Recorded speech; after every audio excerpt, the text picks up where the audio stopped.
यी ऐतिहासिक पल कही जे गाउन आ टोपी पहिरने विद्यार्थी सभक चेहरा पर खुशी के पल देख जा सकैत अछि। ई खुशी के मुस्कान अछि और ई हंसी अछि जे के एकटा सब गोटा के परिकल्पना छल कि मध्य प्रदेश का जे राजधानी जनकपुर धाम अछि ओहिठाम एकटा शिक्षा के नीक हब अथवा जे डॉक्टर सब जखन प्रतिष्ठान एहन होबाके चाही जे बाहर जाकर पढ़ै छथिन हुनका सभक लेल जनकपुर में जे छै से एकटा पठन पाठन के व्यवस्था होबऽ के चाही। खास कऽ कऽ जे मध्य प्रदेशक स्वास्थ्य शिक्षाक इतिहास में आइ एकटा महत्वपूर्ण अध्याय जुड़ल देखल जा सकैत अछि। मध्य स्वास्थ्य विज्ञान प्रतिष्ठान जनकपुर द्वारा पहिल बेर ऐतिहासिक दीक्षांत समारोह कयल गेल अछि जतऽ अध्ययन पूरा कयने विद्यार्थी सबक औपचारिक रूप से दीक्षित कयल जा रहल अछि। वर्षों मेहनत संघर्ष के बाद जे छै से आई ई पल हुनका सबके लेल आयल अछि।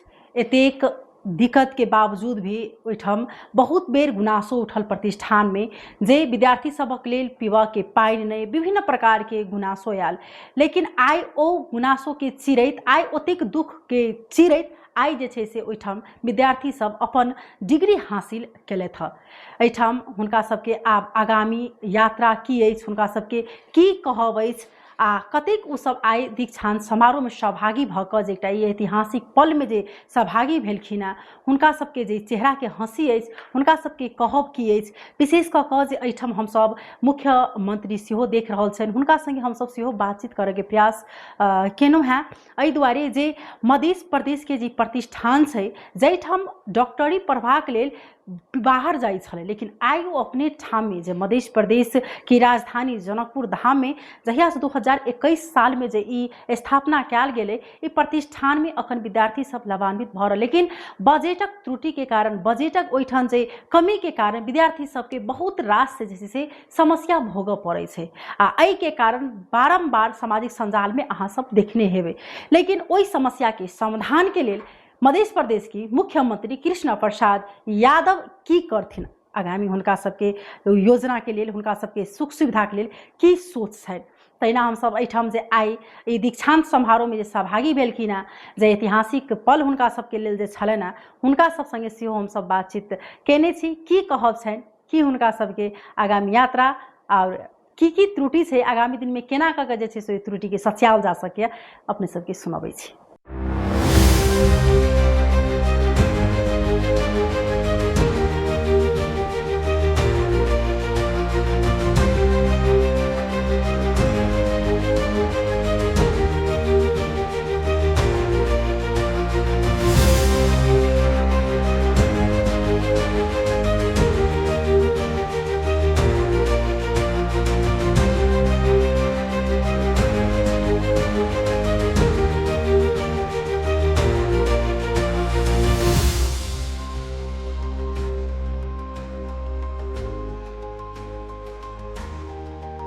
अधिकारी म चाहिँ बिएनएस सेकेन्ड ब्याचबाट चाहिँ मैले आज चाहिँ एमआइएचएस मध्य प्रदेशबाट चाहिँ एउटा हाम्रो नाम भएको मध्य इन्स्टिट्युट अफ हेल्थ साइन्सबाट चाहिँ मैले bachelor of nursing pass out गरेको 2025 मा। अनि आज चाहिँ हाम्रो फर्स्ट कन्भोकेसन सेरेमनी भएकोले गर्दा अनि हाम्रो चाहिँ कलेज हाम्रो मध्य प्रदेशमा चाहिँ फर्स्ट टाइम ब्याचलर मास्टरहरू आइरहेको छ र जसमध्ये चाहिँ हाम्रो यहाँ धेरै सुधार गर्नुपर्ने कुराहरू पनि देखिएको छ। जसमध्ये चाहिँ हाम्रो फर्स्टमा चाहिँ बजेटको कुरा आयो अनि जसमध्ये अर्को भन्दाखेरि चाहिँ म्यान पावरको कुरा अनि सोर्सेसहरू पनि धेरै चाहिँ ल्याकिङ चाहिँ देखिएको छ। त्यही भएर चाहिँ हामी अब नेक्स्ट टाइम चाहिँ अहिले चाहिँ हाम्रो मध्य प्रदेशमा यतिसम्मको हुनु भनेको पनि धेरै राम्रो कुरा हो र बिस्तारै बिस्तारै चाहिँ बढिँदै जाँदाखेरि पनि अब हाम्रो कलेजमै हेर्दाखेरि मास्टर पनि रनिङ छ। नेक्स्ट टाइम हामी पनि अब एमएनको लागि एमएससीको लागि चाहिँ अपर्च्युनिटी पाउँदाखेरि चाहिँ झन् खुसी लाग्छ। म चाहिँ यही मध्य प्रदेशकोबाट जनकपुरबाट चाहिँ हो अनि आफ्नै ठाउँमा यस्तो यस्तो राम्रो कुरा हुँदाखेरि चाहिँ झन् कलेजहरू पढ्दाखेरि अनि बाहिरबाट विद्यार्थीहरू आउँदाखेरि पनि कतिको खुसी लाग्दो रहेछ कि आफ्नो ठाउँ यहाँको जुन डेभलपिङ भइरहेछ। पहिला त 0को बराबर नै थियो होइन, जुन चाहिँ अहिले डेभलपिङ हुँदा देखिएको छ, जुन चाहिँ धेरै नै खुसी लाग्दो रहेछ। हाम्रो सोसाइटी इन्भाइरोमेन्टहरू धेरै नै डिफ्रेन्ट भएको चाहिँ देखिएको छ। अनि त्यही हो सुधार गर्नुपर्ने कुरा। प्र्याक्टिकल ब्याच हो जसमध्ये चाहिँ अब सुरुमा कलेजै होस् या जुनसुकै ठाउँ गर्दाखेरि चाहिँ स्टार्ट हुँदाखेरि अलिक दुःख चाहिँ पाइन्छ कि जहाँ पनि हो, जुनसुकै कुरामा सानो बिजनेस हो या ठुलो झन् हाम्रो त एमआइएस प्रतिष्ठान भनेको यसमा चाहिँ धेरै नै हामीले गऱ्यौँ, दुःख पायौँ, नपाएको होइन। क्लासले गर्दा अनि टिचरहरूको म्यान पावरले गर्दा अनि त्यस पछाडि छ भित्र धेरै यस्तो कुरा छ जुन चाहिँ धेरै सुधार गर्नुपर्ने कुराहरू छ, जुन चाहिँ धेरै नखोलौँ होइन। अनि बिस्तारै बिस्तारै चेन्ज भइरहेछ, देखिरहेछौँ। अनि नेक्स्ट टाइम चाहिँ फेरि आउँदा अब नेक्स्ट टाइमको लागि चाहिँ हामी वेटमा छौँ कि फेरि अपर्च्युनिटी पाउँछौँ कि भनेर। अनि त्यही अब बिस्तारै बिस्तारै सुधार भइरहेछ, सबै कुरो ठिक छ। म डाक्टर प्रमोद कुमार यादव, अहिले प्रदेश सरकारको स्वास्थ्य तथा जनसङ्ख्या मन्त्रालयमा सचिवको रूपमा छु। आज दीक्षान्त समारोह जुन भएको यो एउटा प्रथम ऐतिहासिक दीक्षान्त समारोह हो, किनभने यो दीक्षित विद्यार्थी जो पास आउट भएका विद्यार्थीहरू उहाँहरूलाई दिने एउटा सर्टिफिकेट प्रदान गर्ने, यसका सामान्य कुलपति जोबाट त्यो डिग्री प्रदान गरिन्छ फर्मली विधिवत रूपमा।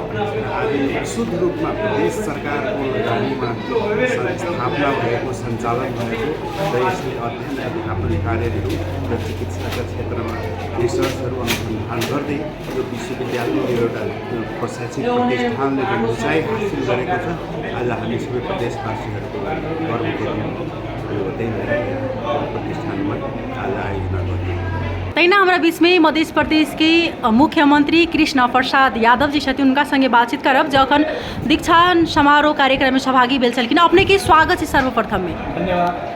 अखन अपने दीक्षांत समारोह में सहभागी भेल छलिए, केहन महसूस भ रहल छै? एकदम गौरवान्वित महसूस भ रहल छै। हमरा लाइफ में सबसे पहले बार आज इस समारोह में हम शरीक भेल है, इसलिए अपने आप के बहुत भाग्यशाली सौभाग्यशाली हम आज महसूस कर रहे हैं।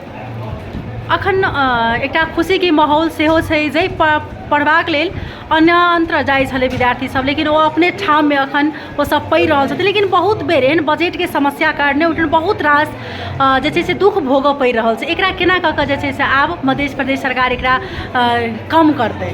ई बात अहाँ सही कहलिए, लेकिन हमरा अयला के बाद में एकरा माने क्रमशः सुधार भ रहा है। बजट भी इस साल बढ़िए रखलिए, फिर माने आने वाला दिन में भी हम सब बढ़िए बजट रखबे ताकि यहाँ विद्यार्थी सब जे कथी कहै छै स्वास्थ्य विज्ञान प्रतिष्ठान में जो अध्ययनरत विद्यार्थी छै उनका कोनो प्रकार के प्रयोगशाला से लेकर के अध्यापन तक कहीं दिक्कत नहीं हेतै, एकर हम सब सुनिश्चित करै छी। और जे छै से प्रतिष्ठान के सुधारबाक लेल और ज़्यादा मतलब एठन विद्यार्थी के नीक होय, ओहि के लेल आगामी योजना की छै?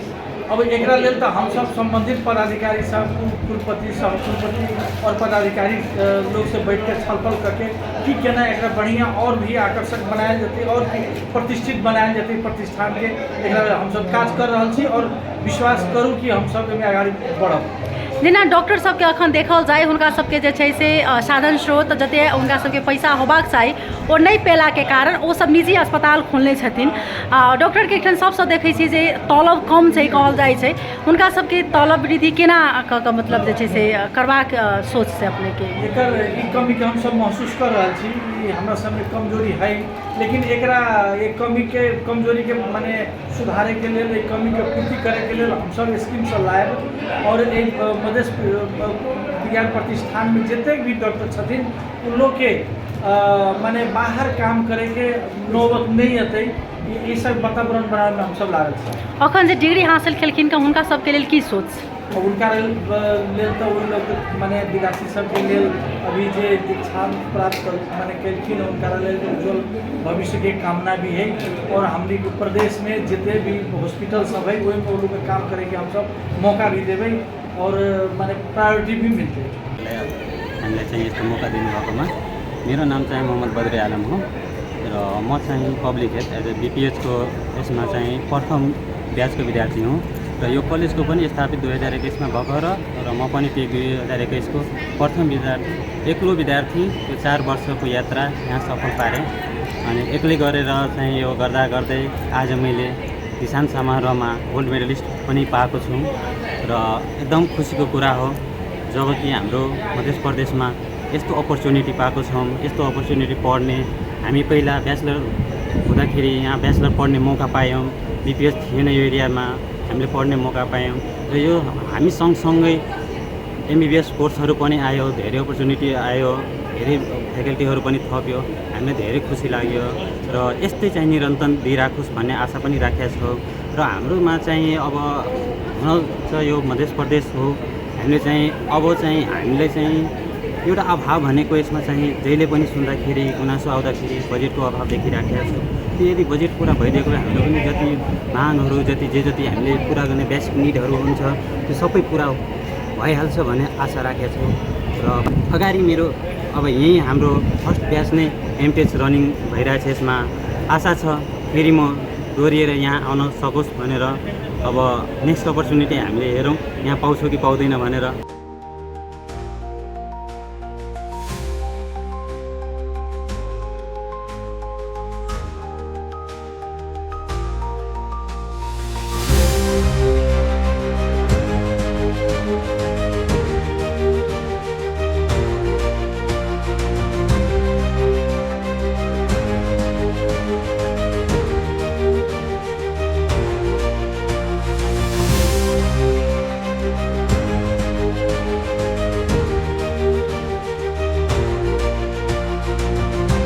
सुनो हम सब तैना मध्य प्रदेश के मुख्यमंत्री संगे बातचीत केनौ, उप कुलपति संगे बातचीत केनौ।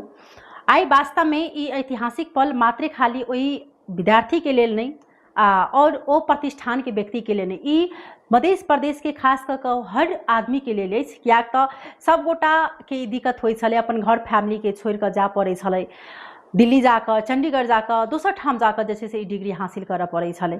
लेकिन आई वो खास करके अपना सबके जनकपुर धाम में ई डिग्री हासिल अहाँ कऽ सकै छियै। प्रतिष्ठान में जे त्रुटि छै जेना हुनकर कहब छलनि जे हम सब बहुत जे छै से बाधा अवरोध और समस्या के पार करैत आई ई हम सब समारोह में सहभागी होबाक मौका पेलहुँ। वास्तव स्वाभाविक छै कि जे विद्यार्थी कोनो भी फैकल्टी के होय, कोनो भी सेक्टर के होय, डॉक्टरी होय अथवा अन्य चीज में दुख तो भोगीटा पड़े छै। लेकिन खास करके प्रदेश सरकार के कमती में गंभीर होबाके चाही, ओहिठाम के समस्या जे छै समाधान होबके चाही। लेकिन कहला था जे हुनकर अभिव्यक्ति छलना जे कृष्ण प्रसाद यादव के मान्य जी के जे मंत्री जी के जे हम सब आब वाला समय में जे एहिमे बहुत रास बजेट मतलब रखनु है, आगामी दिन में जे छै से हम सब केना करके नीक हेतै ओहि प्रति जे छै से हम सब गंभीर भ रहल छी आ आब दिन में अहू से नीक जे छै से करब से हुनकर बचा छलन है। देखू आगामी दिन में आप प्रतिष्ठान में कतेक नीक होइत अछि, एही प्रकार जे छै से अहिना उन्नति प्रगति करथुन और ज्यादा जे छै से प्रतिष्ठान प्रति कमती में सरकार वाला निकाय सब जे छै से गंभीर होथिन। अखन के लिए विदा लेब, नमस्कार।